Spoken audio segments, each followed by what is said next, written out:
สวัสดีท่านผู้ชมที่หักแพงนำท่านผู้ชมมาติดตามข่าวกีฬายกกำลังในงานกีฬาคนพิการแห่งชาติครั้งที่ 4 จะชิงชัยทั้งหมด10เหรียญคำตอนเช้าวันที่ 12 ธันวาคมนี้คณะกรรมการเทคนิคจัดการแข่งขันกีฬายกกำลังคนพิการในงานกีฬาคนพิการแห่งชาติครั้งนี้ได้จัดกองประชุมเทคนิคก่อนการแข่งขันที่ศูนย์กีฬาในโฮมบูยองวิเชียรเขตดุงโดโดยมีท่านคอนประจันสัญญสุขประธานสหพันธ์ยกกำลังคนพิการแห่งชาติพร้อมด้วยคณะบริหารงานสหพันธ์คณะนำครูฝึกผู้ต่างหน้าจาก12แขวงเจ้าภาพนครหลวงเวียงจันทน์และพนักงานที่เกี่ยวข้องเข้าร่วมท่านคอนสวรรค์สัญญสุขได้ฮู้ว่ากีฬายกกำลังจะทำการแข่งขันก่อนกีฬาประเภทอื่นๆคือเริ่มแข่งขันวันที่13หาวันที่15ธันวาคมนี้ที่ศูนย์กีฬาในโฮมบูยองโดยมีการชิงชัยทั้งหมด10เหรียญคำหรือ10รุ่นน้ำหนักมีนักกีฬาจาก12แขวงและเจ้าภาพนครหลวงเข้าร่วม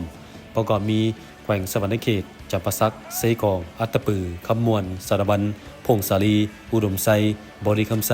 สัญญบุรีหลวงน้ำทาไซสมบูรณ์และนครหลวงเจ้าภาพ